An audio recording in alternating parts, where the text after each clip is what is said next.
Google an image of the burning of Thomas Cranmer, and you will find endless images of a bearded man stoically holding his hand out into the rising flames. This is how Cranmer has been memorialised for posterity. He was the tragic victim of Mary I, or Bloody Mary as she is often known. However, their story is far more complex, as this podcast will outline. Enjoy. The dramatic conflict between Thomas Cranmer and Mary I stands as one of the most significant personal and religious clashes in Tudor England, ultimately culminating in Cranmer's execution at the stake in central Oxford in March 1556. As Archbishop of Canterbury for 2 decades and given the epithet the architect of the Protestant Reformation, Cranmer's influence spanned the reigns of 4 Tudor monarchs, but it was under Mary I that his story would reach its tragic conclusion. The religious dimensions of their conflict were deeply rooted in their divergent spiritual journeys. While both were raised as Roman Catholics, Cranmer began questioning his faith during the 1520s, gradually embracing Protestant beliefs. In contrast, Mary I maintained an unwavering dedication to Roman Catholicism throughout her life. Cranmer's elevation to Archbishop of Canterbury in 1533 proved transformative for England, as he orchestrated the momentous break with Rome, effectively terminating papal authority over England after more than a millennium of control.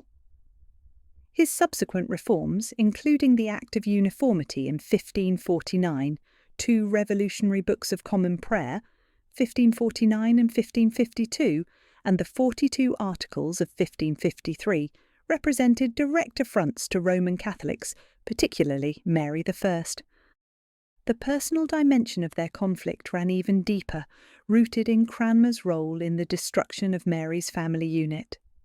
The marriage of her parents, Henry VIII and Catherine of Aragon, had lasted 24 years before Cranmer formalised its declaration as illegitimate and illegal in 1533. This act transformed Princess Mary into a royal bastard, stripping her of her position as heir to the throne. Cranmer further antagonised the future queen by blessing Henry VIII's marriage to Anne Boleyn, the first of Mary's 5 stepmothers. Years later, Cranmer's support for the device for the succession, which aimed to replace Mary with Lady Jane Grey, added another layer to their complex antagonism. When Mary I ascended to the throne in July 1553, 2 decades of simmering resentment toward Cranmer finally found their outlet. Her immediate response was to remove him from his position as Archbishop of Canterbury. She then systematically dismantled his Protestant reforms, implementing new laws such as the Heresy Law of 1554. Her treatment of Cranmer revealed a calculated desire for revenge that went beyond religious differences. She subjected him to nearly 3 years of solitary confinement, forced him to witness the burning of his friends Latimer and Ridley, and uniquely extended his suffering by creating an unprecedented 6-month gap between his trial and execution. The psychological warfare Mary I waged against Cranmer was particularly brutal. During his imprisonment, she extracted 6 recantations from him as he desperately tried to save his life. Each submission seemed to please Mary, who wanted him to experience the same emotional anguish she had endured during her years of isolation. As historian Anne Overell notes, Mary viewed Cranmer as an unprincipled opportunist who had enjoyed undeserved success for far too long. The final chapter of their complex relationship played out on the 21st of March, 1556. Even in his last hours, Cranmer demonstrated defiance, denouncing the Pope as the very Antichrist on the morning of his execution. He became one of over 280 Protestant heretics burned during Mary's reign, but his case stood apart due to its deeply personal nature.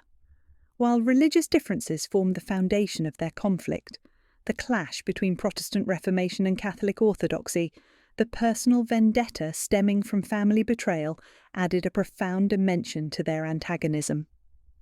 Their story exemplifies how the religious Reformation in Tudor England transcended mere theological differences, encompassing personal relationships, power dynamics, and the human desire for revenge.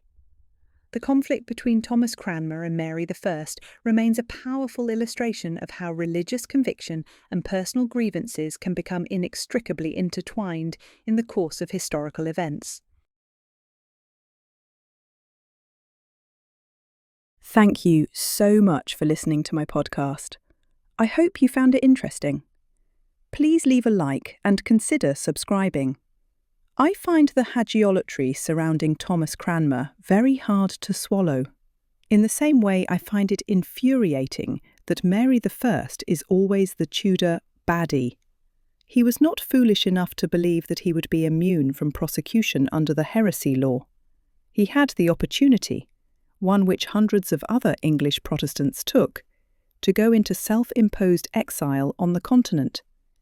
He recanted his faith more than once, suggesting he was prepared to literally sell his soul to save his skin. Yes, he was a martyr, but he was not a hero.